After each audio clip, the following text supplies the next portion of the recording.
Bonjour, aujourd'hui nous sommes au verger de Locmaria qui est géré par l'association Avalou-Plabennec et nous allons vous faire une démonstration de greffe en couronne, une greffe qui se pratique au mois de mai et qui est généralement destinée à greffer une autre variété sur des arbres qui ont eu des branches malades ou qui sont à régénérer. Donc nous allons vous présenter le matériel nécessaire à la réalisation de cette greffe. Tout d'abord, des greffons qui ont été prélevés au mois de janvier et qui commencent à débourrer, puisqu'on voit ici des fleurs et des feuilles qui commencent à apparaître. Alors, il est très délicat de conserver ces greffons jusqu'au mois de mai, donc il faut bien les mettre profondément dans du sable humide et exposé au nord afin d'assurer une bonne conservation. N'oubliez pas toujours de bien référencer la variété avec des étiquettes. Donc ici vous avez une branche avec laquelle on va vous faire une démonstration. Bien évidemment, il ne faut pas oublier de passer ces outils à l'alcool pour bien les désinfecter avant la greffe afin de ne pas propager des maladies ou des champignons. Alors pour la greffe en couronne, on a besoin d'une scie pour couper la branche de base sur laquelle on va greffer, d'un sécateur pour tailler le greffon, d'un greffoir ou d'un écussoir,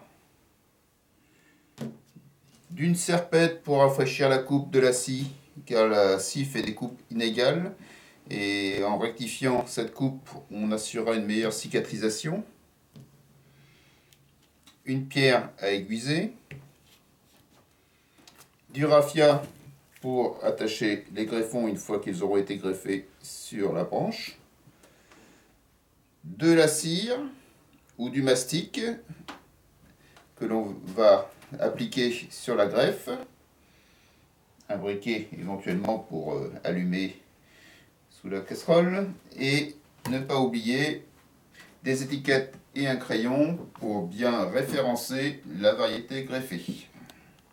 Nous commençons par désinfecter les outils. Pour cela, nous prenons un peu d'alcool et avec l'aide d'un coton, nous allons appliquer l'alcool sur la lame et ainsi tous les germes potentiels auront été détruits. C'est un geste indispensable à faire à chaque fois que l'on change d'arbre ou qu'on le change de greffon. Sinon, on risque de propager des maladies ou des champignons. Voilà, donc on commence par choisir une section droite dépourvue de nœuds ou de départ de branches afin de pouvoir soulever facilement l'écorce. Et on rafraîchit la coupe franchement avec la scie. Voilà, donc maintenant, une fois que l'on a scié, on va rafraîchir la coupe avec la serpette afin d'avoir quelque chose de franc sans aspérité.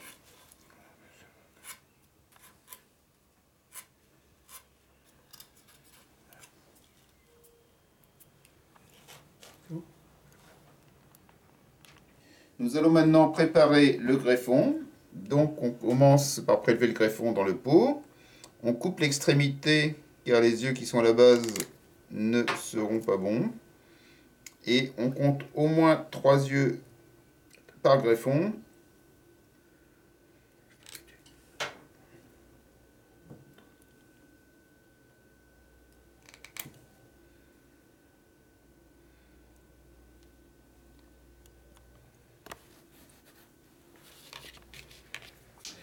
Nous allons donc maintenant pratiquer une incision dans la branche avant de tailler les greffons, car les greffons ne doivent pas rester taillés, exposés à l'air libre, sinon ils risquent de se dessécher. Nous pratiquons donc une incision sur environ 2 cm et nous soulevons légèrement un des côtés de l'écorce.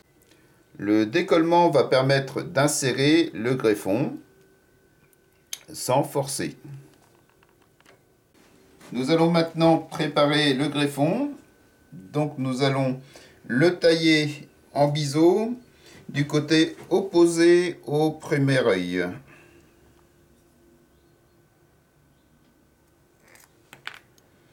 La base sera ensuite coupée pour une meilleure insertion afin que cela ne plie pas. Et nous allons ensuite enlever l'écorce sur un côté. Nous allons maintenant insérer le greffon sous l'écorce. La partie dénudée ira du côté de l'écorce non décollée. Ainsi, les cambiums des deux morceaux seront mis en contact et favoriseront la reprise de la greffe. Normalement, le greffon doit tenir tout seul sur la branche. Nous insérons maintenant un deuxième greffon, donc nous repratiquons une fente de 2 cm et nous soulevons légèrement l'écorce de la branche. Nous insérons maintenant le deuxième greffon. L'écorce se soulève facilement car en mai, la sève circule et permet un décollement aisé. Nous pouvons également préparer le greffon d'une manière différente en pratiquant un épaulement qui permettra une meilleure assise du greffon sur la branche. Cela permettra également d'avoir une plus grande surface de cambium en contact entre les deux parties. Bon, maintenant, une fois le greffon préparé, nous pouvons sectionner à 3 yeux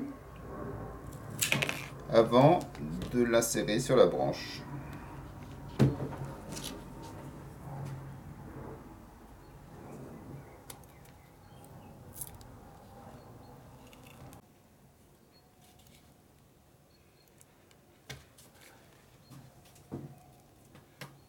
Lors de l'insertion, donc le greffon bute sur la branche à la hauteur de l'encoche.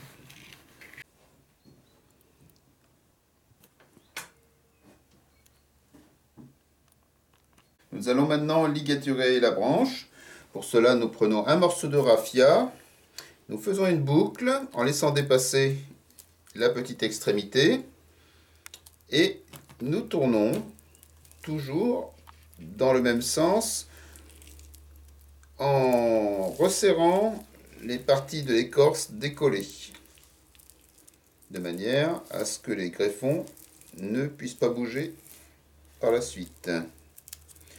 Lorsque nous avons suffisamment ligaturé, nous repassons l'extrémité dans la boucle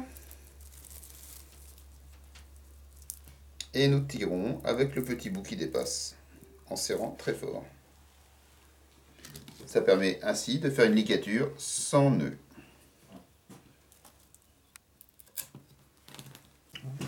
Voilà, la greffe est terminée. Il ne reste plus qu'à appliquer le mastic. Après avoir chauffé la cire, nous allons maintenant donc appliquer cette cire sur l'extrémité des greffons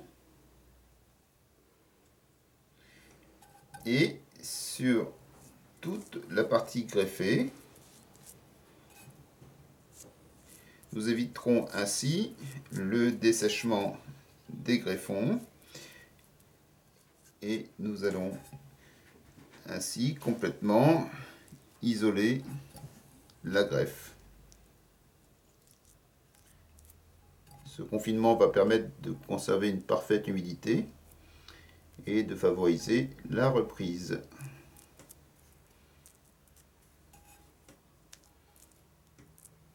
Il ne faut surtout pas oublier de l'appliquer sur certaines parties.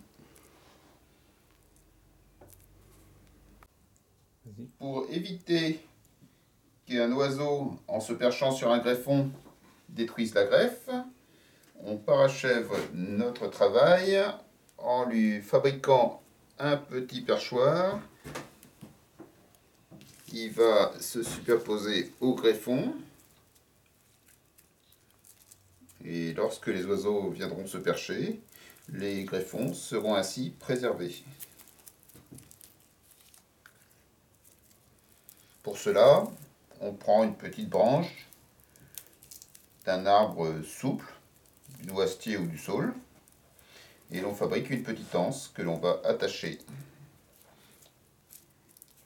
à la base de la greffe.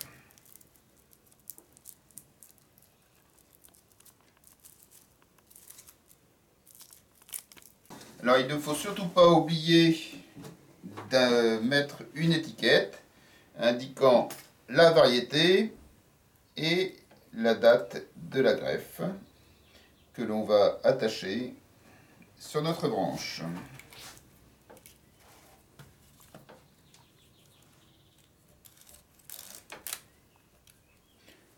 Nous pourrons ainsi savoir quelle est la variété greffée sur notre arbre. Donc nous allons surgreffer ce pommier dont les branches ont été coupées il y a un mois. Alors nous avons laissé 2 grosses branches ainsi que des petites branches qui vont servir de tire-sève. Donc nous allons maintenant pratiquer une coupe de rafraîchissement.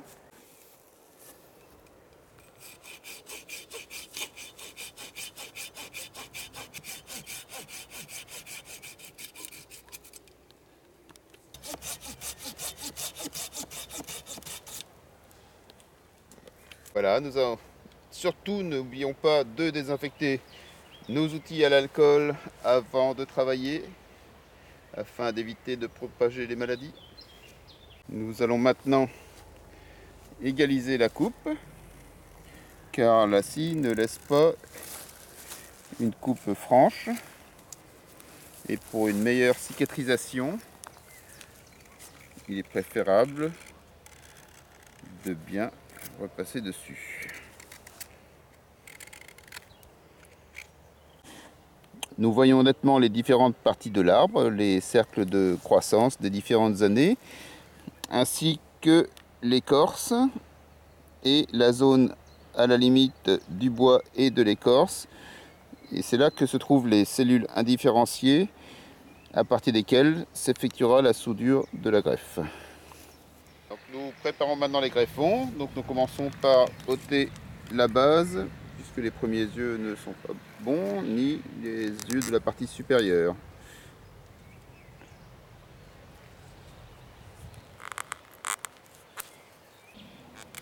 Donc nous coupons des segments de 3 yeux. Et nous incisons l'écorce sur environ 2 cm. Donc la sève circule bien, puisqu'on voit que l'écorce, rien qu'en la fendant, se soulève toute seule. Nous insérons le premier greffon, avec toujours la partie coupée latéralement du côté de l'écorce qui n'est pas soulevée.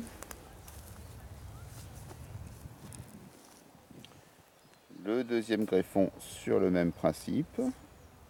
Voilà, l'écorce se décolle toute seule.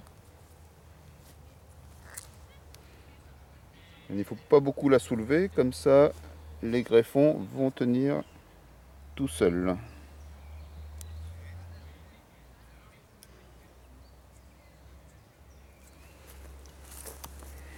Et nous continuons ainsi.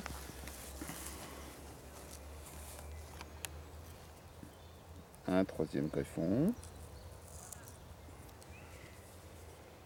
Alors le nombre de greffons que l'on va insérer dépend de la grosseur de la branche. Sur celle-ci qui est un peu grosse, nous allons insérer 4 greffons, ce qui augmentera d'autant plus les chances de reprise.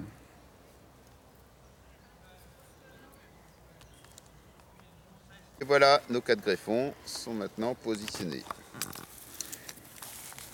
Donc, à l'aide du raffia et avec notre technique de la boucle, en laissant dépasser un petit segment, nous allons tourner toujours dans le même sens, en faisant bien attention de bien appliquer le raffia sur l'écorce qui a été soulevée. Et nous allons conclure en insérant le dernier petit bout dans la boucle et nous tirons. Voilà, le raffia est bien positionné, sans nœud. Donc nous allons maintenant appliquer la cire sur la greffe, donc sur l'extrémité des greffons, et puis sur toute la partie dénudée, y compris sur les fentes latérales, afin de bien étanchéifier la greffe et favoriser la reprise. Cela permet également d'éviter le dessèchement des greffons.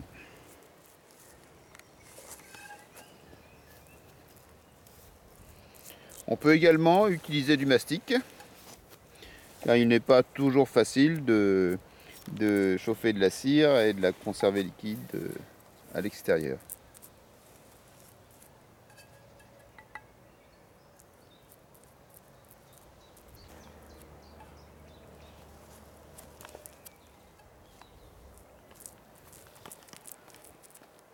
Maintenant, nous avons terminé de mastiquer les deux branches et nous allons rajouter des petits perchoirs qui sont des petites branches de noisetier ou de saule que nous allons courber et attacher au-dessus des greffons. Comme ça, s'il vient l'envie à un oiseau de se percher, il se perchera là-dessus plutôt que sur les greffons qu'il risque de casser. Voilà, donc nous inscrivons maintenant la variété de pommes que nous avons greffées. Ici, une pomme de l'Estre.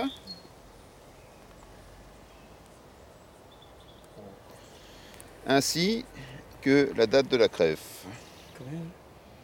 Le 7 mai 2014. Nous attachons maintenant l'étiquette sur notre petit perchoir.